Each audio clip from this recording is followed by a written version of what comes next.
धर्माचा जणू मूर्तिमान पुतळा, धर्माचा जणू मूर्तिमान भासे जना भुवरी, भासे जना भुवरी, दीक्षा देऊन जो जगतिया, दीक्षा देऊनि जो जगतिया, बद्धास हो उद्धरी, बद्धास हो उद्धरी, वाणीने वदता भागवती कथा, वाणीने वदता भागवती कथा, व्यासा प्रतिभासला, व्यासा प्रतिभासला, तो हा गुरु श्री जनार्दन असा, हुआ गुरु श्री जनार्दन असा, पाटांगणी शोभला, वाटांगणी शोभला. सद्गुरुनाथ महाराज की जय. हरे नमः. देवहूतिरुवाच लक्षणं महदादीनां प्रकृते पुरुषस्य च स्वरूपं लभ्यते मेषां येन तत्पारमार्थिकम्. भगवान वेदव्यास वर्णन करून सांगू लागले. शुकाचार्य राजा परीक्षितीला सांगतात, मैत्रेय विदुराला आणि प्रत्यक्ष भगवान कपिलाचार्य देवहूतीला हे तत्वज्ञान सांगतायत. देवहूतींनी प्रश्न उपस्थित केला, महाराज आपण प्रकृती, पुरुष आणि महत्त्व यांचं सांख्यशास्त्राच्या अनुषंगाने विवरण मला केलं, परंतु भक्तियोगस्य मे मार्गं ब्रूहि विस्तरशः प्रभू. पण मला भक्ती योग काय आहे ते पुन्हा एकदा सांगा. या ठिकाणी देवहूतींनी भक्ती योग पुन्हा विस्तारपूर्वक सांगा असं भगवंताला प्रार्थना केल्यानंतर विस्तरशः प्रभो, विस्तारपूर्वक मला हे सांगा. विरागो येन पुरुषो भगवान सर्वतो भवेत, की ज्यामुळं त्याला वैराग्य प्राप्त होतं, त्याला ज्ञान प्राप्त होतं आणि तो या कालचक्रातून मुक्त होतो. कालेत्येश्वर रूपंस्य परेशांच्या परस्थिती, ज्याला या कालाची भीती वाटत नाही, जो काळाच्या पलीकडे जातो, तीन काळाच्या, तीन अवस्थेच्या आणि तीन देहांच्या पलीकडे जो जातो, असा भक्त भक्तीने कसा मुक्त होतो ते मला सांगा. हे मैत्रेय म्हणतात, विदुरा आईचं हे वचन ऐकल्यानंतर इति मातुर्वचा लक्षणम ऐकल्याबरोबर हसू आलं, आनंदही वाटला आणि मनात प्रसन्नता निर्माण झाली. श्लक्षण म्हणजे अत्यंत मृदू जी वाणी आहे, त्या मृदू वाणीनं भगवान बोलू लागले की हे आई, तुला मी आता भक्तियोग सांगतो. भक्तियोग म्हणजे काय? भक्ती वेगवेगळ्या प्रकारची आहे. आता या ठिकाणी पुन्हा सत्व, रज आणि तम या तीन गोष्टीचे विवरण केलेलं आहे. सात्विक भक्ती, राजस भक्ती आणि तामस भक्ती. सगळीकडे हे तीन तत्व लागू पडतात. भक्तीला देखील हे तीन तत्व लागू पडतात. एक सात्विक भक्ती, भक्तियोगो बहुविधो. भक्तियोग खूप प्रकारचा आहे, विविध प्रकारचा आहे, परंतु तुला मी या भक्तियोगाचे प्रमुख तीन भाग सांगतो. हे कशावर अवलंबून आहेत? तर स्वभाव गुण मार्गेण, आपल्या आपल्या स्वभावानुसार आहेत, आपल्या आपल्या गुणाप्रमाणे आहेत. ही मार्ग म्हणजे या वाटा ज्या निर्माण झाल्या, ज्याला जी सोपी वाटते त्या वाटेने लोक जातात. नाही आम्हाला ही वाट सोपी वाटते, आम्हाला ही वाट जवळची आहे, मग जा त्या मार्गाने. भगवान म्हणतात भक्तीचे अनेक प्रकार आहेत, परंतु प्रत्येकजण आपापल्या स्वभावानुसार भक्तीचा मार्ग निवडतो. आता हा स्वभाव आणि गुण, प्रत्येकाचे गुणधर्म वेगळे आहेत, प्रत्येकाचे स्वभाव वेगळे आहेत आणि प्रत्येकाच्या समोरच्या ज्या परिस्थिती किंवा सुलभता आहे, सोयी आहेत, सवलती आहेत, त्या भिन्न भिन्न आहेत. त्यानुसार हे बदल होतात. अभिसंधायो युहुंसां दंभं मात्सर्यमेव वा. आता या ठिकाणी त्यांनी तीन जे गुण सांगितले, सात्विक, राजस आणि तामस, त्यानुसारच तामस प्रकृती, राजस प्रकृती आणि सात्विक प्रकृती या तीन दृष्टिकोनातून भक्ती कशी बदलते ते सांगायला सुरुवात करतात. जे तामसी स्वभावाचे लोक आहेत, रागिक स्वभावाचे लोक आहेत, तामस हा देखील गुणच आहे. काही लोकांच्या मध्ये तामसी स्वभाव असतो आणि ही तामसी वृत्ती ही राक्षसी वृत्तीतून निर्माण होते किंवा आसुरी वृत्तीतून निर्माण होते. म्हणजे जे पूर्वीच्या जन्मामधले राक्षस आहेत ते या जन्मात तामसी वृत्तीचे लोक होतात, असं वर्णन एका ठिकाणी आलेलं आहे. की जे पूर्वीच्या जन्मातले वाघ आहेत, सिंह आहेत, लांडगे आहेत, जे क्रूर प्राणी आहेत, ते क्रूर प्राणी सुद्धा नंतर त्यांना जर मनुष्य जन्म प्राप्त झाला त्यांच्या योगायोगाने, तर ते क्रूर परंतु तामसी वृत्तीचे माणसं होतात. ही राक्षसी वृत्ती, ही आसुरी वृत्ती त्यांच्यामध्ये निर्माण होते. अर्थात राक्षस आणि आसूरमध्ये सुद्धा भेद केलेला आहे त्यांनी. आसूर म्हणजे ते की जे लोकांचं धन हडप करणारे ते असुर, आणि राक्षस म्हणजे ते की जे क्रव्याद आहेत, क्रूर आहेत, मारा पिटा ठोका रक्त मांस याच्या नादामध्ये जे राहतात ते राक्षसी. आणि अशा प्रकारच्या जन्मामध्ये माणसं फिरत असतात. म्हणजे विनाकारण कोणताही जन्म कोणाला प्राप्त होत नाही.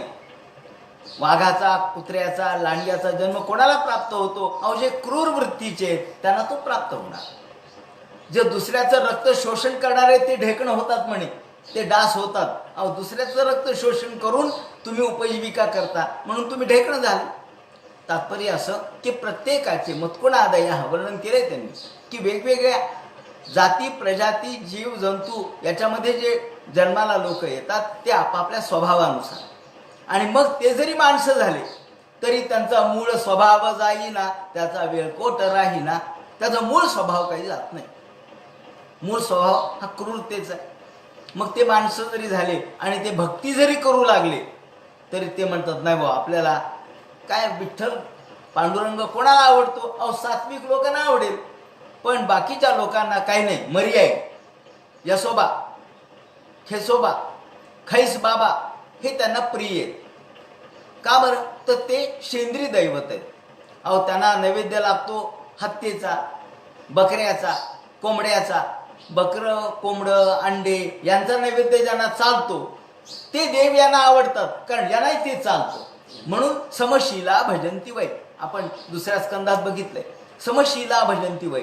लोक आपल्या आपल्या स्वभावानुसार देवतांची निवड करतात. आपल्या आपल्या देवता लोक कसे निवडतात? तर आपल्या स्वभावानुसार. म्हणून जो ताकदवान आहे, बघा ना तुम्ही व्यायामशाळेमध्ये मारुतीचा फोटो असतो. कशामुळं? अहो त्यांना मारुतीसारखी ताकद प्राप्त करायची, मारुतीसारखी ताकद प्राप्त करायची म्हणून ते मारुतीचा फोटो लावतात, रोज दर्शन घेतात, त्याला हार अर्पण करतात. ही वाईट नाहीये, ही चांगलीच गोष्ट आहे. पण प्रत्येकाच्या स्वभाव धर्मानुसार जो व्यायामशाळेत व्यायाम करतो तो म्हणतो मला बलिष्ठ व्हायचंय. कशासारखं? तर बुद्धिमताम बलिष्ठम. बुद्धिमतांच्या मध्ये जसा मारुती श्रेष्ठ आहे, बळाच्या मध्ये जसा मारुती श्रेष्ठ आहे, तसा मला या ठिकाणी बलभीमाप्रमाणे ताकदवान व्हायचंय म्हणून मारुतीची उपासना करतात. जे बुद्धिवान व्हायचं म्हणतात ते गणपतीची उपासना करतात. जे श्रीमंत व्हायचे म्हणतात ते बालाजीची उपासना करतात, कारण बालाजी हा मुळातच श्रीमंत देव आहे.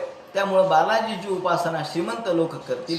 पहा ना तुम्ही, मारवाडी लोक बालाजीची उपासना करतात. ते म्हणतात काय विठ्ठल काय साधा तुळशी हार त्याला प्रिय आहे, आम्हाला रत्नहार पाहिजे. तुम्हाला रत्नहार पाहिजे तर बालाजीलाही रत्नहार पाहिजे, म्हणून ते बालाजीची उपासना करतात, व्यंकटेशाची उपासना करतात. याप्रमाणे ते म्हणतात की प्रत्येकजण आपापल्या स्वभावानुसार भक्ती करतो. जो संरंभी भिन्न भावम मयी कुर्यात स तामसाहा. जे तामसी लोक आहेत, जे क्रूर प्रवृत्तीचे लोक आहेत, तेही भक्ती करतात, परंतु ते हिंसा, देवाच्या समोर बकर कापायचं, देवाच्या समोर बळी द्यायचा, आणि ही बळी देणं म्हणजे भक्ती आहे असं त्यांना वाटतं. आपण म्हणतो ना, आपण देवीच्या समोर या दसऱ्याच्या दिवशी बळी अर्पण करण्याची पद्धत आहे. तुळजा भवानीच्या समोर ही बळी अर्पण करण्याची जुनी पद्धत आहे, चालत आलेली पद्धत आहे. ती हायकोर्ट सुद्धा बंद करू शकलं नाही. एकदा हायकोर्टाच्या समोर ही मॅटर आलं होतं, त्यांनी सांगितलं, न्यायमूर्ती देशमुखांनी, नाही म्हणाली ही परंपरा आहे, आम्हाला बंद नाही करता येत. लोक परंपरा बंद करता येत नाही, कारण शेवटी लोकांची भावना महत्वाची. म्हणून हायकोर्ट का सुप्रीम कोर्ट जरी असलं तरी लोकभावनेला महत्त्व देता, आदर देतो. सांगायचं तात्पर्य असं की लोकभावना.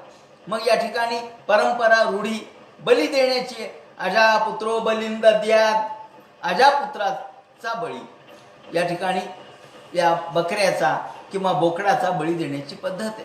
अशी अनेक पद्धत नाही का? बकरी ईद साजरी करतात, बळी देण्याचीच पद्धत आहे. तेव्हा बळी ही प्रक्रिया, बळी ही प्रवृत्ती अनेक धर्मात आहे. एका धर्मात आहे असं नाही, हिंदू धर्मातच आहे असं नाही, सगळीकडे. तर त्याचं कारण असं आहे की बली देण्यामागची भूमिका आम्ही विसरून गेलो आणि फक्त हत्या करणं एवढं शिल्लक राहिलं. पण त्यामध्ये सुद्धा जो लोकांचा भाव आहे तो तामसी प्रवृत्तीचा आहे आणि त्यामुळं तामसी प्रवृत्तीचे लोक त्या मार्गाने भजन पूजन करतात. मग ते म्हणतात नाही मर्याई, त्याचप्रमाणे यरोबा, म्हसोबा हा त्यांना प्रिय असलेला देव आहे. विषयानभिसंधाय यश ऐश्वर्यमेव. आता दुसऱ्या प्रकारचे लोक आहेत, ते म्हणतात नाही, हे मारणं, हाणणं किंवा हत्या याच्यापेक्षा वेगळ्या प्रकारचे लोक जे राजस प्रवृत्तीचे आहेत. राजस म्हणजे सुखासीन, सुखामध्ये राहणं, आनंदात राहणं, पंचपक्वान्नाचं जेवण करायचं, गादी गिर्दीवर झोपायचं, त्याचप्रमाणे पंख्याचा वारा चाललेलाच आहे, कूलरचा वारा चाललेला आहे, AC चाललेला आहे आणि मोठ्या आनंदात सुखामध्ये 5 बोटात 5 अंगठ्या आहेत, अशा प्रकारचं गळ्यात लॉकेट आहेत, अशा प्रकारची जी मंडळी आहेत ती राजस आहेत. ही राजस प्रवृत्तीचे लोक काय करतात, ते म्हणतात ऐश्वर्यमेव वा.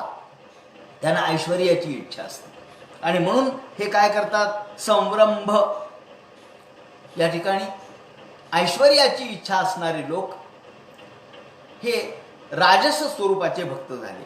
जे तामस स्वरूपाचे भक्त ते हत्या करतात, ते मांसाचा किंवा अंड्याचा नैवेद्य दाखवतात. तर जे राजस प्रकारचे भक्त आहेत ते ऐश्वर्याचं, त्यांना ऐश्वर्याची इच्छा असल्यामुळे ऐश्वर्यवान जो देव आहे त्याच्या मागे लागतात.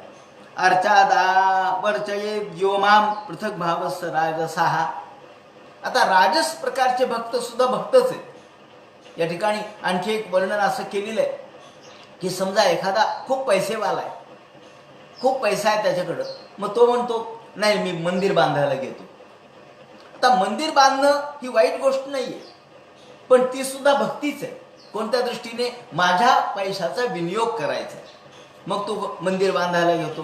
कोणी म्हणतात नाही आपल्याला पाणपोई स्थापन करायची, त्यासाठी विहिरी बांधायचं, मग विहिरी बांधणं, तलाव बांधणं ही सुद्धा भक्तीच आहे. अशी कल्पना 9व्या अध्यायामध्ये केलेली आहे ज्ञानेश्वर माऊलींनी. ज्ञानेश्वरीच्या 9व्या अध्यायामध्ये त्यांनी सांगितलं ही सुद्धा भक्तीचाच प्रकार आहे. ज्यांच्याकडे पैसा आहे, ज्यांच्याकडे मुबलकता आहे, ते म्हणतात की हा पैसा सत्कर्मासाठी द्यायचा, म्हणजे नदी अडवून जर तळ बांधलं, लोकांची पाण्याची सोय केली. कोणी म्हणतात नाही अन्नछत्र स्थापन करा, काही नाही, या आणि जेवा आणि जा, फुकट का, धर्मार्थ.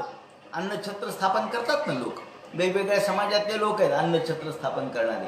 ते कुणी अन्नछत्र स्थापन करतात, कुणी धर्मशाळा बांधतात, कुणी या गोशाळा बांधतात, कुणी गाई दान करतात. हे करण्याच्या मागची भूमिका कोणती, भक्तीचीच आहे. पण ही भक्ती राजस आहे. तुम्हाला कशामुळे राजस, तिथे पाटी लिहिलेली असते यांच्याद्वारे हे बांधण्यात आलं. तो म्हणतो वा हे पाटी लिहा बरं का माझं, मी इतके रुपये दान केले, लिहा. ते लिहितात एवढे रुपये दान केले. दान हे गुप्तदान श्रेष्ठ दान मानलेले, परंतु इथे यांच्या अमुक अमुक खर्चातून हे बांधण्यात आलं, ही पाटी लिहिलेली असते आणि त्या पाटीसाठी तो हे सगळं करतो, लौकिकासाठी करतो. थोडक्यात सांगायचं म्हणजे लौकिकासाठी करतो. आता ही भक्ती नाही का, हो ही भक्तीच आहे, पण ही राजस प्रकारची भक्ती आहे. ही तामस प्रकारची भक्ती हत्तीची आहे, देवाला मांस वगैरे नैवेद्य दाखवण्याची आहे. राजस प्रकारची भक्ती ऐश्वर्याची आहे. ऐश्वर्य संपत्ती याचा विनियोग समाजासाठी केला, पण पाट्या लिहिल्या, त्याचं मोठाले फ्लॅग लिहिले, मोठमोठ्याने आपण चित्र काढले आणि त्यावर आपलं नाव लिहिलं. म्हणजे हे सगळं केलं कशासाठी, नाव लौकिकासाठी केलं. लौकिक म्हणजे मोठेपणा, ज्याला लोकेशणा म्हणतात. लोकांनी आपल्याला वाहवा म्हणावी, प्रसिद्धी व्हावी.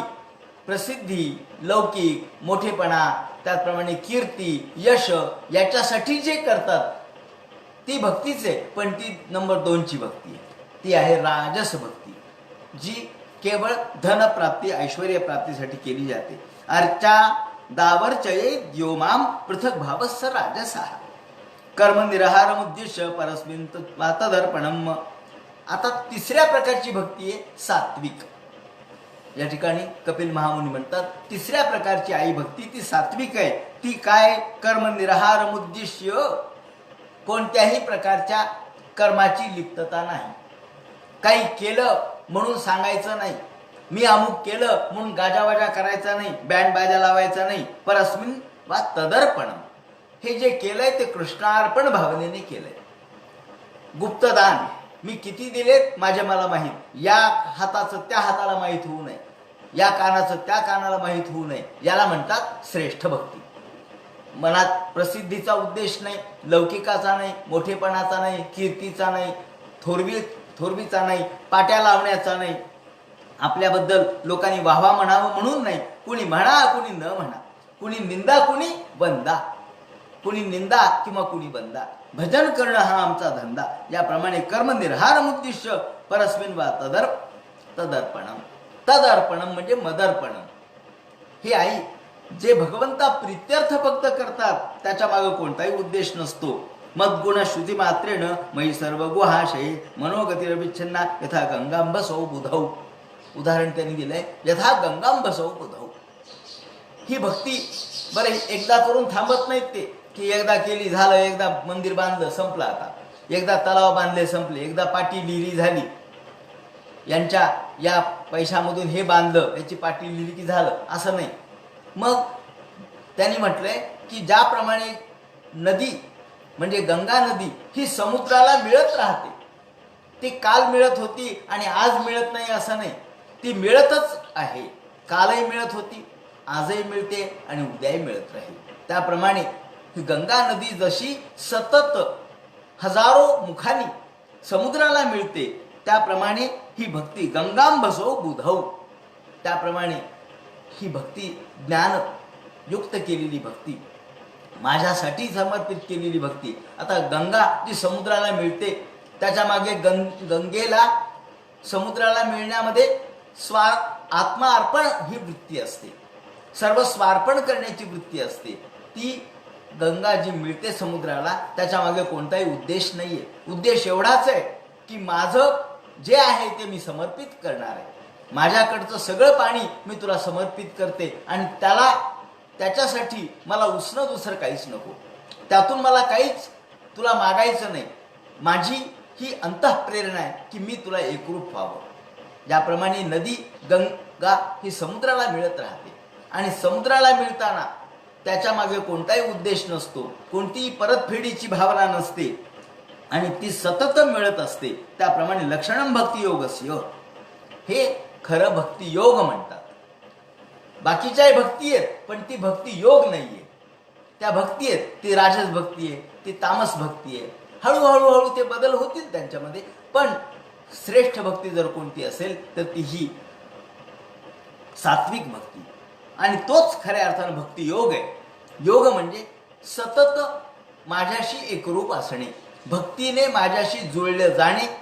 म्हणून भक्ती विभक्त नव्हे तो भक्त अशी एक व्याख्या केलेली आहे. जो विभक्त नाही त्याला भक्त म्हणायचं. भक्त म्हणजे आपण संस्कृतमध्ये भक्त म्हणजे भात हा अर्थ घेतो. भक्त म्हणजे भात, आणि भात कसा, ज्याप्रमाणे मऊ भात कसा, भात जसा देवांना प्रिय आहे, भात देवाला प्रिय आहे, तांदूळ देवाला प्रिय आहे, म्हणून भाताचा नैवेद्य देवाला प्रिय आहे तो दाखवतात. तो जसा भक्त आहे, दधिभक्त नैवेद्यम, हा जसा एकरूप, दही आणि भात जसे एकरूप होतं तसा भक्त आणि देव एकरूप झाला पाहिजे, म्हणून दधिभक्त नैवेद्य आपण दाखवतो. जो तोच काला आपण त्याला म्हणतो. ही जी एकरूपता आहे, परिपूर्णता आहे, संमिश्रता आहे, भगवंताशी तदर्पण वृत्ती आहे, तीच खऱ्या अर्थानं भक्ती योग आहे. निर्गुणस्य हृदाहृतम, ही खऱ्या अर्थाने भक्ती, निष्काम भक्ती. ही भक्ती या ठिकाणी अहेतुक्य व्यवहिता या भक्ती पुरुषोत्तमे. भगवंत म्हणतात, हे आई, ही भक्ती अशी आहे अहेतुक्य व्यवहिता, अहेतुकी भक्ती, कोणत्याही प्रकारची इच्छा नसलेली, कोणत्याही प्रकारची अपेक्षा नसलेली, निरपेक्ष. निरपेक्ष म्हणजे त्याच्याकडून आम्हाला काही मिळवायची इच्छा नाही. हा, देवाकडून काही मिळवायची इच्छा असेल, मग ते लौकिक असेल, मोठेपणा असेल, धन असेल, संपत्ती असेल, संतती असेल, हे सगळं आपण मागतो. आपण बघा ना, संकल्प लांबलचक एक पानभराचा संकल्प करतो आणि पूजा पटपट आटपून टाकतो. देवा हे नाहीये, राहू दे. आता काय, फुलं तर नाहीये, दुर्वाही नाही मिळाले वेळेवर, शमी तर मिळाल्याच नाहीत, मग काय पूजा करतो. पण संकल्प मात्र मम सहकुटुंबस्य क्षेम स्थैर्य आयु आरोग्य ऐश्वर्य अभिवृद्ध्यर्थम. त्याचप्रमाणे सगळ्या प्रकारच्या श्रुती स्मृती पुराणोक्त फलप्राप्त्यर्थम, म्हणजे श्रुतीने सांगितलेलं फळ पाहिजे, पुराणाने सांगितलेलं पाहिजे, स्मृतीने सांगितलेलं फळ पाहिजे. पण फळ प्राप्त होण्यासाठी बाकी पूजेचं साहित्य मात्र काहीच नको. मात्र पाणी अर्पण करे देवा, गंधासाठी पाणी, फुलासाठी पाणी, नैवेद्यासाठी पाणी, आणि मग सगळीकडे पाणीच पाणी. तुला काय पाहिजे? तो म्हणतो मला मात्र सगळं पाहिजे. देव म्हणतो नुसतं पाणी अर्पण करून सगळं फळ मिळत नसतं, त्यासाठी प्रयत्न करावा लागतो. अहो कष्ट कर ना, देवासाठी फुलं गोळा करायचे कष्ट कर, देवासाठी दुर्वा आणण्याचे कष्ट कर, शमी काढण्याचे कष्ट कर, तर मी तुला योग्य ते फळ देईन. तुला मात्र कष्ट काहीच नको, दे रे हरी पलंगावरी. देव म्हणतो मिळत नसतं. म्हणून देवाला काहीच न मागणारा भक्त आवडतो. तो म्हणतो अहेतुक्य व्यवहिता, अहेतुकी भक्ती, ज्याच्या मागे कोणतीही इच्छा नाही, कोणतीही भगवंताकडून परतफेडीची अपेक्षा नाही. अहो जर परतफेडीची अपेक्षा झाली तर तो व्यवहार झाला. मी तुला 100 रुपये उसने दिले, मग ते परत दे आणि 10 रुपये त्याच्यावर व्याज दे. देव म्हणतो वा रे वा, म्हणजे तू जे मला भक्ती करतोस माझी, तर ती भक्ती तुला परतफेडीसाठी अपेक्षेची जर भक्ती केली तर ती निरुपयोगी आहे. मग तो व्यवहार झाला. आणि व्यवहार जो आहे, व्यापार जो आहे, तो अधोमार्गाने केलेला असतो. व्यापार शब्दाचाच अर्थ असा आहे की वी, आपण व्यवहार असं म्हणतो ना, वी अवहर असा शब्द. तो वी म्हणजे विशेष प्रकारे, अव म्हणजे खालच्या दर्जाने, हर म्हणजे हरण करणे, म्हणजे वाईट मार्गाने खालच्या दर्जाने लोकांच्या खिशातले पैसे घेणे, चुना लावणे थोडक्यात. नाही नाही तुम्हाला काय जास्त लावत नाही, आपण म्हणतो ना. व्यापारी काय म्हणतो, नाही नाही तुम्हाला काय फार लावत नाही, तुम्हाला जास्त लावत नाही, म्हणजे कंसात शब्द चुना, जास्त चुना लावत नाही, थोडा लावतो, म्हणजे व्यवहारामध्ये थोडा तरी चुना लागतोच. देव म्हणतो असा व्यवहार मला प्रिय नाही. मला अव्यवहिता, कोणत्याही प्रकारच्या व्यवहाराच्या पलीकडची, कोणत्याही प्रकारच्या इच्छेच्या पलीकडची अहेतुक्य व्यवहिता, जी भगवंताची भक्ती ही अहेतुकी. आणि त्याचप्रमाणे या भक्तीमध्ये अत्यंत श्रेष्ठ दर्जाची, ज्या भक्तीला अव्यवहित अखंडित, तिथे खंड नकोय भक्तीमध्ये. काल केली आज नाही, मागच्या वर्षी केलं होतं यावर्षी नाही, असं नकोय. ती अखंडित पाहिजे भक्ती. म्हणून त्यांनी मगाशी वर्णन केलंय की गंगा ओघ मुदनवती, गंगा ज्याप्रमाणे समुद्राला मिळत असते त्याप्रमाणे अहेतुक्य व्यवहिता या भक्ती पुरुषोत्तमे, ती खऱ्या अर्थाने भक्ती पुरुषोत्तमाला भगवंताला प्रिय आहे. आपण एरवी 4 मुक्तींचं उदाहरण देत असतो: सलोकता, समीपता, सायुज्यता आणि स्वरूपता. सलोकता, स्वरूपता, समीपता आणि सायुज्यता. पण या ठिकाणी कपिल महामुनींनी 5 मुक्ती सांगितल्या. ह्या 5 मुक्ती एरवी आपण 4 मुक्ती, 4 साधी येल्या म्हणून 4 मुक्ती सांगतो, आणि साधारणतः लोकांच्या तोंडात सुद्धा 4 मुक्तीचं वर्णन आहे. पण कपिल महामुनींनी 5 मुक्ती सांगितल्या. कोणत्या? सालोक्य, साष्टी, सामिप्य, सारूप्य, तत्वय मप्युत. सलोकता, सालोक्य, सालोक्य म्हणजे सलोकता, भगवंताच्या लोकात जायला मिळणे. आता विष्णू लोक उदाहरणार्थ वैकुंठ, वैकुंठात जायला मिळणे ही झाली सलोकता. भगवंताचा लोक कोणता आहे? विष्णू लोक किंवा वैकुंठ लोक, तिथे जायला मिळणे म्हणजे सलोकता झाली. त्यानंतर दुसरी आहे समीपता, भगवंताच्या जवळ बसायला मिळालं म्हणजे झाली समीपता. आपण बघा ना, समजा एखाद्या कार्यालयामध्ये आपल्याला नोकरी मिळाली, ती कार्यालयातली नोकरी म्हणजे तो जिल्हाधिकारी कार्यालयात नोकरी मिळाली, तो कार्यालयात आला, जिल्हाधिकारी कार्यालयात आला, तो म्हणतो कुठे आहे? कलेक्टर ऑफिसला आहे. कलेक्टर ऑफिसला नोकर आहे, कलेक्टर ऑफिसला आहे. तर ऑफिसमध्ये कोणी काय असं नव्हतं, शिपाई जरी असला तरी तो म्हणतो मी कलेक्टर ऑफिसला आहे. आता ती झाली सलोकता. समीपता, समीपता म्हणजे तो कलेक्टरच्या जवळ बसतो. अरे बापरे, हा उपजिल्हाधिकारी कलेक्टरच्या जवळ त्याचं स्थान आहे. कलेक्टर नाहीये, पण कलेक्टरच्या बाजूला त्याची खुर्ची आहे, तो झाला समीपता. त्याच्यासारखंच रूप धारण करणे म्हणजे ज्याला आपण भगवंतासारखंच रूप ज्याला प्राप्त होतं तो आहे स्वरूपता. आणि आणखी एक मुक्ती यांनी सांगितली ती म्हणजे सारष्टी.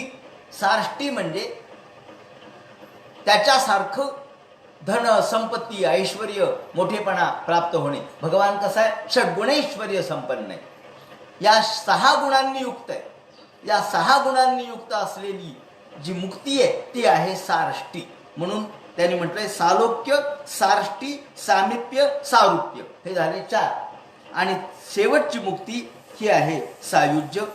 ती आहे एकत्वमप्युत. एकत्व म्हणजे सायुज्य, एकरूप होणे, ही झाली सायुज्य मुक्ती. म्हणून समीपता, सलोकता, समीपता, स्वरूपता, सारष्टी आणि सायुज्य या ठिकाणी 5 मुक्ती सांगणारे कपिल महामुनीच फक्त आहेत, बाकी कोणी नाही. सालोक्य, सारष्टी, सामिप्य, सारुप्य, एकत्वमप्युत दीयमानं न गृह्णन्ति विना मत्सेवनंजनाः. ते म्हणतात, आई अगं काय सांगावं तुला, काही लोक तेवढ्या थोडक्यामध्येच खुश असतात. त्यांना एवढी नोकरी मिळाली कलेक्टर ऑफिसमध्ये, ती खुश आहे. एखादा उपजिल्हाधिकारीपर्यंत गेला तर तो खुश आहे. त्याच्यासारखं रूप मिळालं तर तो खुश आहे. काही लोक सलोकतेत खुश होतात, काही लोक समीपतेत खुश होतात. अहो मी त्याच्या जवळचा आहे, अगदी जवळचा माणूस आहे, तो खुश. त्याच्यासारखं रूप धारण केलेली ते म्हणतात हो, ते सुद्धा काही लोक त्याच्यातच खुश होतात. पण त्याला भगवंता एवढं ऐश्वर्य प्राप्त झालं, षड्गुणैश्वर्यता, तर काही लोक त्याच्यात खुश होतात. काही लोक सायुज्यतेमध्ये खुश होतात.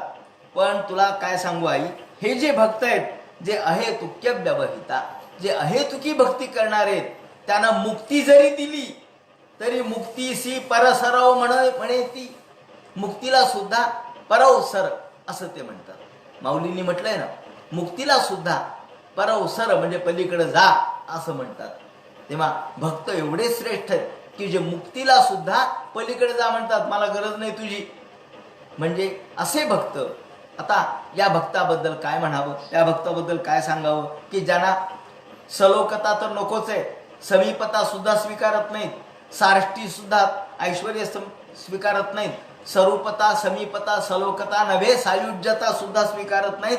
5ही मुक्तीला बाजूला टाकतात आणि दीयमानं न गृह्णन्ति, त्यांना दिलं तरी घेत नाहीत. अहो घ्या ना तुम्ही, ही मुक्ती मी द्यायला तयार आहे. ते म्हणतात न लगे मुक्ती आणि संपदा, संत संग देई सदा. न लगे मुक्ती आणि संपदा, मुक्ती नको, संपत्ती नको, न लगे तुझी मुक्ती, न लगे तुझी भुक्ती, मज आहे विश्रांती वेगळीच. नामदेव महाराजांनी म्हटले न लगे तुझी मुक्ती. अरे तुझ्या मुक्तीची मला गरज नाही आणि तुझ्या भुक्तीची मला गरज नाही. भुक्ती आणि मुक्ती म्हणजे तुझ्या त्या सलोकाची, तुझ्या लोकात राहण्याची, तुझ्या वैकुंठ लोकात येण्याची मला गरज नाही आणि तुझ्याशी एकरूप होण्याची मला गरज नाही. कारण मजा आहे विश्रांती वेगळीच. या ठिकाणी सायुज्यता सुद्धा स्वीकारत नाहीत. का बरं म्हणे सायुज्यता का नाही? नाही म्हणे नाही. सायुज्यता जर भगवंताशी जर एकरूप झालं तर मग भक्ती कशी करता येईल? अहो देवाशी जर एकरूप झालं, या ठिकाणी उदाहरण दिलेलं आहे. हे उदाहरण आहे महानुभाव पंथातल्या तत्वज्ञानातलं. दृष्टांत पाठ म्हणून त्या एक फार सुंदर ग्रंथ आहे, त्यामध्ये साखरेचा दृष्टांत दिलेला आहे चक्रधराने. आणि साखरेचा दृष्टांत देताना त्याने असं म्हटलं की प्रश्न विचारलाय, साखर होईजे ते निके की साखर सेविजे ते निके? साखर होणं चांगलं का साखर खाणं चांगलं? साखर झाल्यावर साखरेची गोडी कशी कळेल? साखर जर झालं तर साखरेची गोडी कळणारच नाही. म्हणून मुंगी होऊन साखर खाईजे ते निके, म्हणून मुंगी होऊन साखर खावी. तुकाराम महाराजांनी म्हटलंय ना की मुंगी साखरे चालवा, लहानपण देगा देवा, मुंगी साखरे चालवा. लहानपण हे मला पाहिजे, मला फार मोठेपणा नकोय, कीर्तीच्या अपेक्षा नाही, मोठेपणाच्या अपेक्षा नाही. का? मुंगी साखरेचा रवा. मला मुंगी ज्याप्रमाणे फक्त साखर किंवा रवा आपल्या तोंडामध्ये धरते आणि तिला तो प्रिय आहे. महापुरे झाडे जाती तेथे लव्हाळे वाचत, त्याप्रमाणे मोठेपणाची गरज नाही. मोठेपणाने हत्ती मोठा असतो, परंतु त्याला अंकुशाचा मार. हत्ती मोठा आहे पण त्याला अंकुशाचा मार आहे. त्यामुळं मोठेपणाची गरज नाही. लहानपण देगा देवा, नचले कोणाचाही हेवा. महापुरे झाडे जाती तेथे लव्हाळे वाचते. हे लहानपण मागून घेतात. आणि बाकीचे लोक कीर्ती, प्रसिद्धी, मोठेपणा, प्रतिष्ठा, ते म्हणतात आम्हाला गरज नाही. मला तुझ्या प्रतिष्ठेची गरज नाही, मोठेपणाची गरज नाही, मुक्तीची नाही, भुक्तीची नाही, मग आहे विश्रांती वेगळीच. ज्याप्रमाणे साखर होण्यामध्ये सुद्धा महत्व नाही, तर साखरेचं चव घेण्यात महत्व आहे. आणि म्हणून तुकाराम महाराजांनी सुद्धा एक अभंग असा लिहिलेला आहे. त्यांनी म्हटलंय की तू देव मी भक्त ऐसे करी. देवा तू देव हो आणि मला भक्त राहू दे. मला देवत्व सुद्धा नको, कारण तुझ्यात जरी एकरूप झालं तर मला भक्ती कशी करता येईल देवा. मला भक्ती करण्याची जी समाधान आणि आनंद प्राप्त होतो, भक्तीमध्ये जो आनंद प्राप्त होतो तो मिळणार नाही. भक्त हा भक्तच राहायला पाहिजे आणि देवाचा अनुभव त्यांनी घेतला पाहिजे. म्हणून असं म्हटलेलं आहे की देवाला सुद्धा असं वाटलं की अरे भक्त काय असतो, म्हणून देवाने सुद्धा भक्त स्वरूप धारण केलं म्हणे. देवाने सुद्धा भक्ताचं रूप धारण करून भक्तत्वाचा अनुभव घेतला की भक्त काय ते एकदा मला बघू द्या. भक्ती काय असते, भक्तीचं स्वरूप काय असतं, मला एकदा भक्ताचा अनुभव घ्यायचा आहे. म्हणून देव सुद्धा कधी कधी भक्ताचा भुकेला असतो. जसा भक्त देवाचा भुकेला असतो तसा देव सुद्धा भक्ताचा भुकेला असतो. तो भक्तासाठी जसा धावत येतो, भक्तासाठी जसा पळत येतो, तसा कोणासाठीच येत नाही. कारण भक्त हा अंतःकरणातून प्रिय आहे आणि या भक्ताचं स्वरूप आपल्याला कळावं म्हणून देवाने सुद्धा भक्ताचं रूप धारण केलं. आणि या दृष्टीने ते म्हणतात की दियमानंद गृह्णंती विना मत सेवनम जना. माझ्याशिवाय ते कशाचीच उपासना करत नाहीत. त्यांना या कोणत्या प्रकारच्या मुक्तीची अपेक्षा नसते. स एव भक्ती योगाख्य अत्यंतिक उदारता. हे आई, याला मी भक्तियोग म्हणतो. जो भक्तियोग जो शब्द या ठिकाणी वापरला आहे तो भक्तियोग म्हणजे किती श्रेष्ठतर आहे, श्रेष्ठतम आहे ते या ठिकाणी कळेल. की ज्या भक्तीच्या द्वारे आपल्याला मुक्ती सुद्धा नको आहे. एरवी लोकांना अपेक्षा असते मुक्तीची, स्वर्गाची, म्हणून इथे यज्ञ, याग, धर्म, कर्म याच्यापेक्षा श्रेष्ठ भक्तीला महत्त्व दिलेलं आहे. जेव्हा आपण वारकऱ्यांना विचारतो का हो तुम्ही दरवर्षी आषाढी कार्तिकीला जाता किंवा ह्या बाकीच्या सुद्धा वाऱ्या तुम्ही करता, तुम्हाला काय मिळतं? आणि तुम्ही तर नुसतं कळसाचं दर्शन घेऊन आले, काय मिळालं? ते म्हणाले काही नाही, मला आनंद मिळाला. हा आनंद कोणत्याही तराजूत मापता येत नाही. या आनंदाचं काही मोजमाप नाही.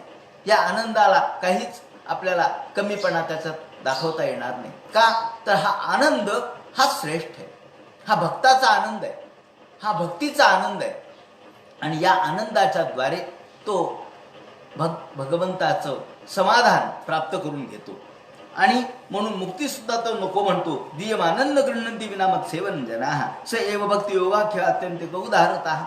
हा भक्तियोग श्रेष्ठ आहे. हा अत्यंतिक भक्तियोग खऱ्या अर्थाने तुला मी सांगितला. जो हा भक्त अशा प्रकारचा असेल त्या भक्ताची सेवा करायला मी तयार होतो. अर्जुनाच्या घोड्याचे खरारे भगवंतांनी केले. खरारा म्हणजे घोड्याची सेवा केली. घोड्याला धुतलं, घोड्याला पुसलं, घोड्याला दाणा खाऊ घातला, घोड्याला चारा खाऊ घातला आणि घोड्याला प्रेम घोड्यावरती केलं अर्जुनाच्या. का बरं? देव असून सुद्धा? हो, त्याचं कारण भक्तासाठी तो काही करायला तयार होतो. भक्तेच्छोपात्त देहाय. भक्तासाठी तो कितीही लहान व्हायला तयार होतो, पण भक्त सुद्धा तितका मोठा असावा लागतो. म्हणून ते म्हणतात एनाती व्रज त्रिगुणम मद्भावयोपपद्यते. हे आई, क्रियायोगेन शस्तेन नाती हिंस्रेण नित्यशः. मी कसा प्राप्त होतो? दर्शन, स्पर्शन, पूजा, स्तुती, वंदन याच्याद्वारे भक्त माझ्याकडे येतो आणि त्यातून त्याला धैर्य आणि वैराग्य प्राप्त होतं. भूतेषु मद्भावनया सत्वेना संगमेन च. सात्विकता त्याच्यामध्ये निर्माण होते. आणि असा हा भक्त आध्यात्मिक दृष्टीने श्रेष्ठ दर्जाचा, आध्यात्मिकानुश्रवणान नाम संकीर्तनाचे, आध्यात्मिक दर्जाला प्राप्त झालेला, आध्यात्मिकतेने श्रेष्ठ असलेला, अध्यात्मशास्त्राचं श्रवण करणारा, माझं नाव घेताना त्याला कुठेही कमीपणा वाटत नाही. तो मोठमोठ्याने आपलं नाव घेतो माझं. त्याला असं वाटत नाही की आपण म्हणतो ना की लोकलज्जा सोडून नृत्यती लोकबाई ह्या असं सुद्धा वर्णन या ठिकाणी आलेलं आहे 12व्या स्कंधामध्ये. नृत्यती लोकबाई ह्या की जे लोक आनंदाने नाचतात, गातात, तल्लीन होतात. बघा ना, वारकरी आपल्याच नादात तल्लीन असतात, आपल्याच नादात गातात, नाचतात, उड्या मारतात. त्या उड्या मारताना, गाताना, नाचताना ते दमत नाहीत, थकत नाहीत. आपण म्हणतो बाबा काय कमाल आहे यांची, एवढ्या उड्या मारतात, एवढ्या नाचतात, एवढ्या तल्लीन होतात. ही तल्लीनता जी भक्तांच्या मध्ये असते ती आध्यात्मिक अनुश्रवणा, आध्यात्मिक पातळीवर इतक्या उच्च पातळीवर गेलेले असतात की ते माझंच कीर्तन ऐकतात, माझं श्रवण करतात, माझंच नामगायन करतात आणि हे करताना लज्जा बाळगत नाहीत. नृत्यंती लोकबाई ह्या लोकांचा विचार करत नाहीत. लोकांना काय वाटेल, लोक काय म्हणतील याचा विचार करत नाहीत. का तर ते आपल्या देहावरच नसतात. आर्जवेनार्य संगेन निरंक्रिया तथा याप्रमाणे हे भक्त मधर्मणो गुणयत परिसंशुद्ध आशय, यातून परिसंशुद्ध आशय, यातून त्यांचं मन शुद्ध होतं. आशय म्हणजे कर्माशय.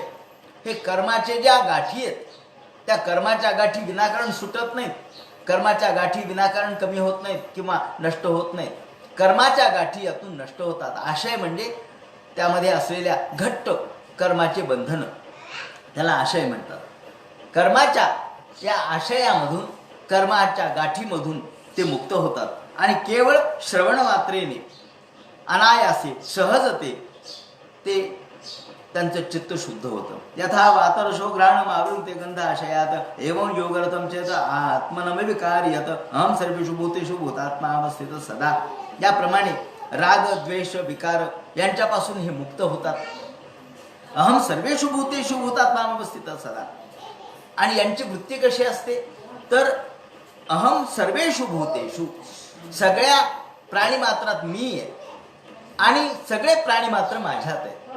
ही ज्याला आपण आत्म एकरूप झालेली आत्मौपम्य बुद्धी म्हणतात. त्याला आत्मौपम्य म्हणजे आपला आत्मा सर्वांच्या मध्ये पाहणे आणि सर्वांच्या आत्मा आपल्यामध्ये पाहणे.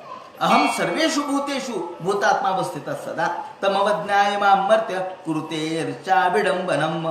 याप्रमाणे कोण्याही जीवाचा न घडो मत्सर. वर्म सर्वेश्वर पूजनाचे याप्रमाणे द्वेषतः परकाय मां मानिनो भिन्न दर्शना. पण जे असं न करता केवळ इतर प्राण्यांचा द्वेष करतात, इतर प्राण्यांचा विरोध करतात, इतर प्राण्यांचा द्वेष करून, मत्सर करून माझी मात्र पूजा करतात. काही काही लोक असे आहेत ना की मत्सर, राग, द्वेष इतर प्राण्यांचा करायचा आणि पूजा मात्र यथास्थित करायची.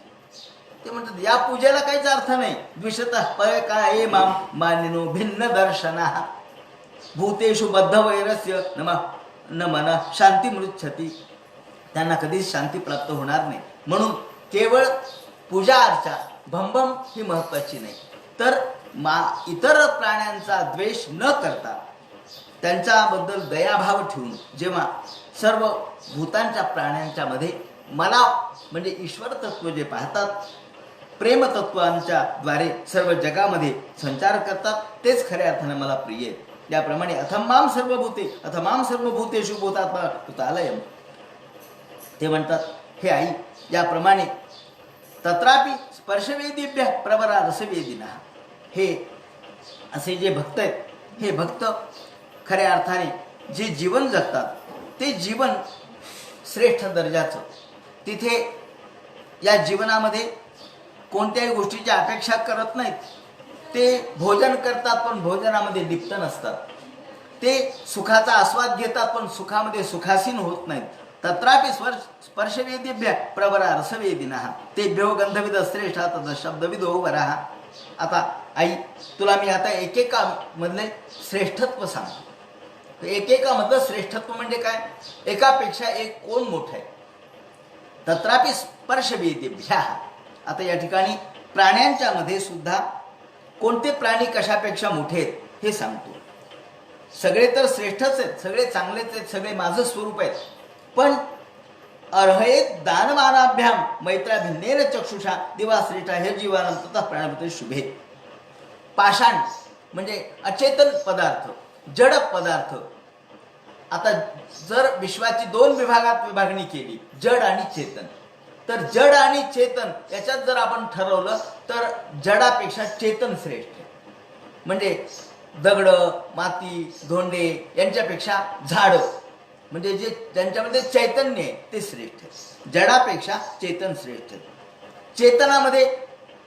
चेतनामध्ये सुद्धा जे श्वास घेणारे प्राणी आहेत ते श्रेष्ठ आहेत. जीवा श्रेष्ठ ह्या जीवानाम, सगळे जीवच आहेत, पण त्यांच्यामध्ये सुद्धा जे श्वास घेणारे आहेत, ज्यांच्यामध्ये प्राणवायू आहे ते श्रेष्ठ आहेत. तथा प्राणभृता शुभे, त्यांच्यामध्ये सुद्धा तत्रापि स्पर्शवेदिभ्या, स्पर्श म्हणजे काय आपण बघितलंय मागे, कख गगम छ छ ज जय छ छ ज जय ठ ठ ड न तथ द न इथपर्यंत जे वर्ण आहे त्याला स्पर्श असं म्हणतात. तत्रापि स्पर्शवेदिभ्या, त्याच्यामध्ये जे स्पर्श जाणणारे, जसं शब्द जाणणारे हा एक अर्थ आहे, आणि दुसरा अर्थ असा आहे की ज्यांना स्पर्श ज्ञान आहे, म्हणजे हात लावल्यानंतर कळतं. उदाहरणार्थ झाडांना हात लावल्यानंतर कळतं, ते स्पर्शवेदिभ्य आहे. झाडांना हात लावल्यानंतर कळतं, स्पर्श कळतो. तसंच त्याच्या जे स्पर्श, ज्यांना स्पर्शज्ञ म्हणजे स्पर्श लावल्यानंतर ज्यांना कळतो ते श्रेष्ठ झाले. त्यांच्यापेक्षा कोण मोठे आहेत? त्यांच्यापेक्षा ज्यांना रसाचा अनुभव येतो ते मोठे आहेत. त्यांच्यापेक्षा जे गंध विदय म्हणजे गंध गुण ज्यांना कळतो, जे गंधाच्या द्वारे ज्या पंच महाभूतांचा आस्वाद घेऊ शकतात, पंच तन्मात्रा ज्यांच्यामध्ये आहेत ते श्रेष्ठ आहेत. त्यांच्यापेक्षा शब्दविदो वराहा, ज्यांना शब्द ज्ञान आहे ते श्रेष्ठ, म्हणजे स्पर्शवर्ण शब्दवर्ण ज्यांना कळतो ते मोठे. त्यांच्यापेक्षा रूपभेद ज्यांना कळतो, रूपभेद ज्यांच्यामध्ये आहे ते मोठे.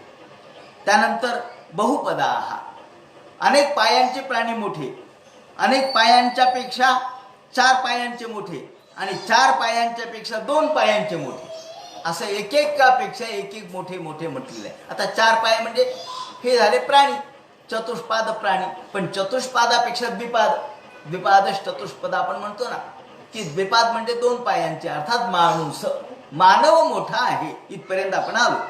आता मानवाच्या मध्ये सुद्धा ततो वर्णाश्रचत्वारस्तेषां ब्राह्मण उत्तम, त्यांच्यामध्ये सुद्धा वर्णाने श्रेष्ठ असलेला ब्राह्मण हा उत्तम आहे. बरं, ब्राह्मण सगळे ब्राह्मण श्रेष्ठ आहेत का? नाही. ब्राह्मणेष्वपि वेदज्ञो, ब्राह्मण जातीत जन्माला आला ठीक आहे, जो ब्राह्मण जन्माने ब्राह्मण आहे तो ठीक आहे, पण त्याहीपेक्षा जो वेदज्ञ आहे तो त्यापेक्षा मोठा आहे. म्हणजे इथं श्रेष्ठतर आणि श्रेष्ठतम असा तरतम भाव सांगितलाय. तो ब्राह्मणेष्वपि वेदज्ञो, जो वेद जाणणार आहे तो श्रेष्ठ. वेद ज्यांनी वेद पाठ केला पण अर्थ कळला का? नाही, अर्थ काहीच नाही, शब्दांचे अर्थ कळले नाही, मग ते म्हणतात नाही, वेदज्ञापेक्षा अर्थज्ञ श्रेष्ठ आहे. पण अर्थही कळाला, वेदाचा अर्थ कळाला, पण शब्दशः अर्थ कळाला, शब्दातला डिक्शनरीतला अर्थ कळाला, ते म्हणतात नाही, त्याच्यातलं रहस्य कळालं का? रहस्य जो जाणतो तो मोठा. थोडक्यात शब्दाने अनेक गोष्टी आपण सांगतो, पण रहस्य वेगळंच असतं. रहस्य जो जाणतो, अर्थात त्यातली सूचकता जो जाणतो तो मोठा. म्हणून ते म्हणतात ततो वर्णाश्चत्वारस्तेषां ब्राह्मण उत्तमः ब्राह्मणेष्वपि वेदज्ञो अर्थज्ञो अभेकस्ततः. अर्थज्ञात संशय छेदता, अर्थज्ञापेक्षा संशय निराश करणारा मोठा. निसंशय मनात जर संशय निर्माण करत, तुम्हाला ज्ञान आहे पण काही वेळेला असं होतं ज्ञान सुद्धा परिपूर्ण ज्ञान नसतं, आणि त्यामुळे हे का ते का हे असा संशय मनात निर्माण होतो. जो असा संशय करणारा आहे तो संशयात्मा विनश्यती, तो संशयात्मा हा नष्ट होतो. म्हणून ते म्हणतात की जो निसंशय ज्ञान सांगतो, कारण ज्ञान हे दोन्ही प्रकारचं असतं. शब्द सगळेच आहेत, पण शब्दांचे अर्थ सगळेच आहेत, त्याचं तात्पर्य कळलं, पण त्यातला जर संशय मनात निर्माण झाला, हे करावं का ते करावं असा संशय मनात निर्माण झाला तर तो उपयोगाचा नाही. म्हणून संशयात छेदता, जो संशय नष्ट करतो तो खऱ्या अर्थानं निसंशय करणारा जो ज्ञानी आहे, जो गुरु आहे, तो श्रेष्ठ. म्हणून ततश्रेयान स्वकर्मकृत याप्रमाणे ते म्हणतात की यामधला जो संशय नष्ट करणारा, निराकरण करणारा हा सर्वात, आणि धर्माचं पालन करणारा हा सर्वात श्रेष्ठ आहे. ज्याप्रमाणे तुला मी हे सांगितलं, संन्यस्त कर्मणा, सगळ्या प्रकारच्या गोष्टीचा त्याग करून, संन्यास अर्थात संन्यास म्हणजे त्याग, सगळ्या प्रकारच्या मनोकामनांचा त्याग करून जो जगतो, जो राहतो, कर्मफलाचा अपेक्षा जो करत नाही, नमे कर्मफलस्पृहा, कोणत्याही प्रकारची स्पृहा किंवा इच्छा ज्याला नसते, तो खऱ्या अर्थानं न पश्चामी परम भूत मग करतो समदर्शनात. आणि हे आई, न पश्चामी परम भूत मग करतो समदर्शनात, इथे समदर्शन शब्द वापरला आहे. हाच गीतेमध्ये आलेला आहे. गीतेमध्ये 5व्या अध्यायामध्ये त्यांनी विद्या विनय संपन्ने ब्राह्मणे गविहस्तिनी शुचिचैव स्वपाकेच पंडिता समदर्शिना समदर्शिना पंडिता समदर्शिना. पंडित हे समदर्शी असतात असं 5व्या अध्यायामध्ये गीतेच्या म्हटलेलं आहे.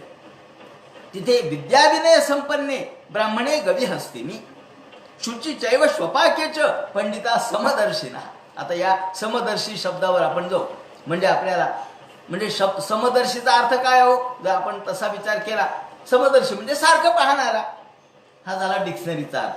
म्हणजे जसा शब्दज्ञान कळालं, अर्थज्ञान कळालं, तात्पर्य कळालं का? नाही, तात्पर्य कळालं नाही. संशय, समदर्शी कसं काय हो म्हणे. मग त्याने काय म्हटलंय, विद्या विनय संपन्ने ब्राह्मणे गविहस्तिनी.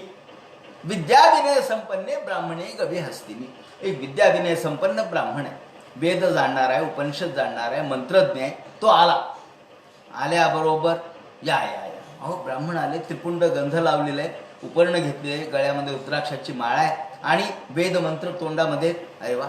आल्याबरोबर ब्राह्मण आल्याबरोबर सत्कार केला, त्याला पाठ मांडला, त्याला रांगोळी काढली, त्याला त्याचे पाय धुतले, बसायला आसन दिलं, फळं दिले, पाणी दिलं आणि मंत्राक्षता घेतल्या, आशीर्वाद घेतल्या, नमस्कार केला, त्याला वस्त्रार्पण केलं, नवे वस्त्र दिले आणि त्यांचा आशीर्वाद घेतला. ब्राह्मण आता म्हटलंय ना त्यांनी, विद्या विनय संपन्ने ब्राह्मणे गविहस्तिनी. नंतर गाय आली दारात. अरे गाय आली, आणा पाठ. कशाला? अहो गाय आली आहे. पंडिता समदर्शिना. तुम्ही समदर्शी आहेत ना, पंडित आहेत ना, मग ब्राह्मणाला जर गाय पाठ मांडला तर गाईला पाठ मांडा, मग गाईचे पाय धुवा, गाईला कुंकू लावा, गाईच्या समोर फळं ठेवा, गाईला पाणी द्या. म्हणजे गाईला कसं काय बसवायचं? म्हणले पंडिता समदर्शिना. ते खरंच आहे म्हणले. बरं, त्याच्यानंतर गविहस्तिनी. हत्ती आला दारात. हत्तीला तर आणणं शक्य नाही. त्याच्या पुढे शुनिचैव स्वपाकेच. कुत्रा आला, कुत्रा लाय और कुत्रा आलं, कुत्र. मग बसवा त्याला पाटावर बसवलं, त्याला गंध लावलं, त्याला माळा घातल्या. कोणाला? कुत्र्याला. कुत्रा आपला हाय करत पाटावर बसले. म्हणजे का हो? पंडिताचं घर आहे हे. पंडिता समदर्शिना. ब्राह्मणाला जी कृती तीच कुत्र्याला. ते म्हणले असं नाहीये, याला समदर्शी म्हणत नाही. समदर्शिना नतुवर्तीना. समदर्शी असावं. म्हणजे असं कसं काय? एकदा काय घटना घडली, एक गृहस्थ होता, तो असंच म्हणत होता, समदर्शिना. त्याला लोक सांगले, अहो समदर्शिना नतुवर्तीना. समदर्शी, अहो गीतेत सांगितलंय भगवान गोपाळ कृष्णाने, पंडिता समदर्शिना, समदर्शी असावं. आणि भागवतातही सांगितलं समदर्शना. कपिल महामुनींनी. हो बरोबर आहे म्हणजे. मग समदर्शी. एका मोठ्या श्रीमंत होता तो सारखा, तो श्रीमंत. आणि एकदा दुसऱ्या एका राजाच्या घरी त्याला जेवायला बोलवलं. राजांनी सगळ्या गावातल्या लोकांना, ब्राह्मणांना जेवायला बोलवलं, यालाही बोलवलं. हा आपला समदर्शिना म्हणत होता. त्याला लोकांनी समजून सांगितलं पण त्याला काही पटेना. त्याला बोलावलं जेवायला. सगळे लोक, गावातले मोठमोठे प्रतिष्ठित अधिकारी, ज्ञानी, विद्या विनय संपन्न ब्राह्मण सगळे बसले एका पंक्तीला, रांगोळ्या काढल्या, 50 ताटं मांडली, 100 ब्राह्मण बसले जेवायला. 100ची ओळ होती आणि हा आला 101. त्यांना सगळ्या ठिकाणी आता राजा असतो, राजाने प्रत्येकाला चांदीचे ताट, चांदीच्या वाट्या, चांदीचे पेले आणि चांदीचा तांब्या सगळं दिलेलं. याप्रमाणे सगळं काही, सगळे ब्राह्मण जेवायला बसले आणि याची वाट बघू लागले, अजून काही आलं नाही, अजून काही आलं नाही. बरोबर बसा म्हणे. तेवढ्यात ते आले दारात. अरे अरे आले आले आले म्हणे, चला मांडा म्हणे पाठ. पाठ मांडला, चौरंग मांडला. त्याप्रमाणे चंदनाचा पाठ मांडला, चंदनाचा चौरंग मांडला, ताटही मांडलं चांदीचं बरं का. चांदीचं ताट मांडलं, चांदीचा तांब्याही ठेवला, चांदीचा पेलाही मांडला, चांदीच्या वाट्याही होत्या. पण पंचपक्वान्न होते तिथे केलेले. काही एका वाटीने काही काम भागेल का?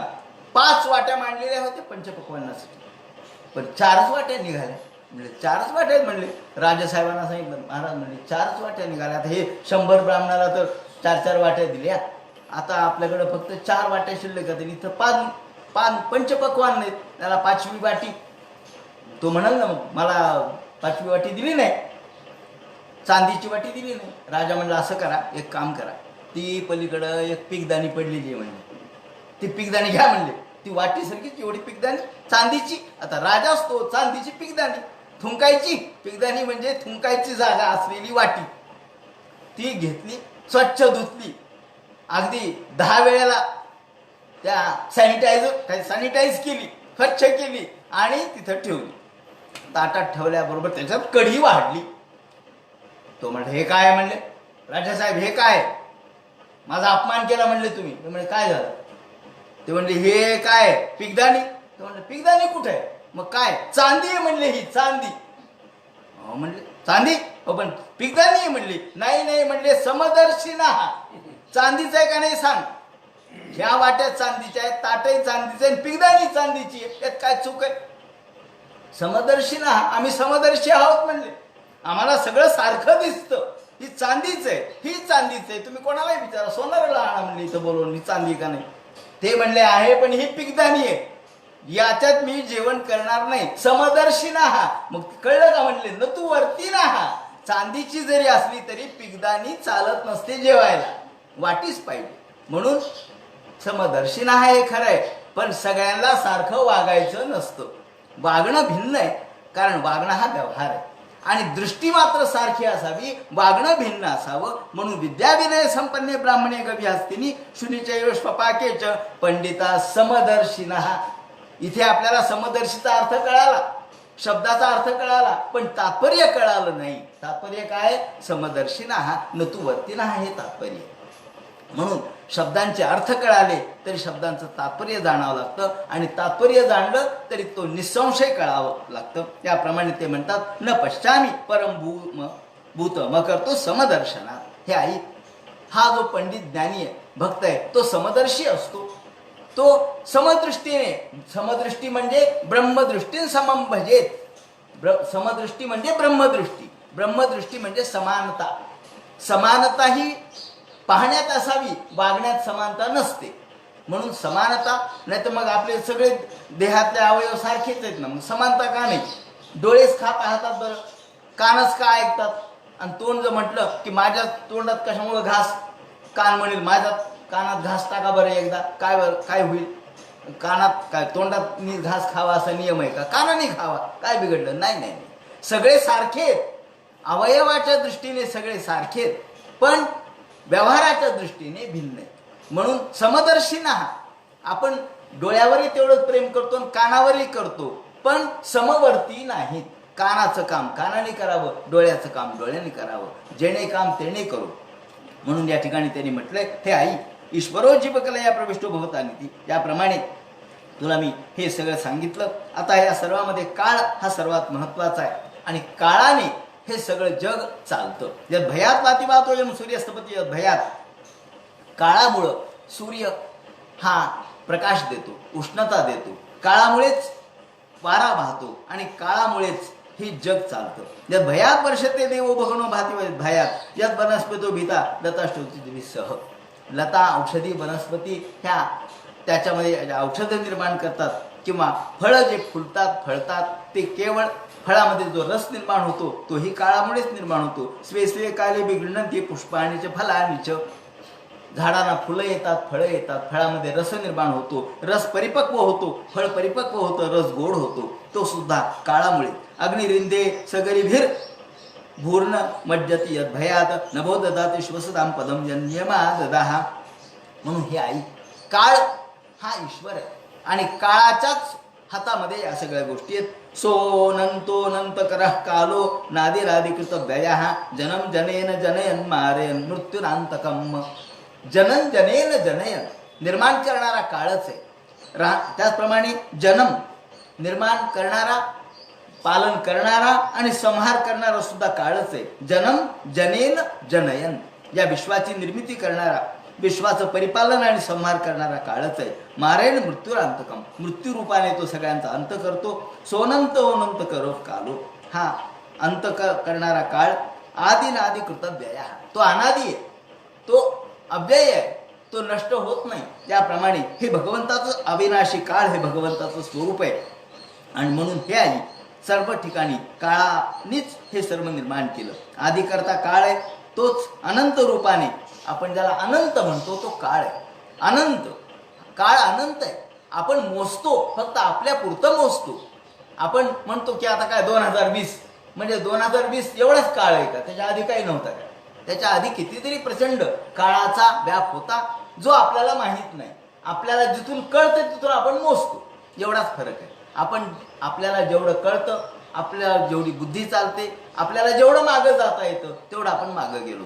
पण त्याच्या मागे सुद्धा जो काळ होता त्याची काही आपण मोजमाप केलं नाही. म्हणून अनंत हा काळाचं स्वरूप आहे, अनंत हे भगवंताचं स्वरूप आहे आणि काळ हाच भगवंत आहे. याप्रमाणे आईला ज्ञान सांगितलं. आता उद्या या ठिकाणी भगवान जीवाची जी गती सांगतील, जीव कसा जन्माला येतो, तो कसा मृत्यू पावतो आणि पुन्हा जन्म घेताना तो या भगवंताची प्रार्थना कशी करतो, या संबंधीचं आणि गर्भावस्थेतलं वर्णन जे सांगतील तो सगळा उद्या सांगेल.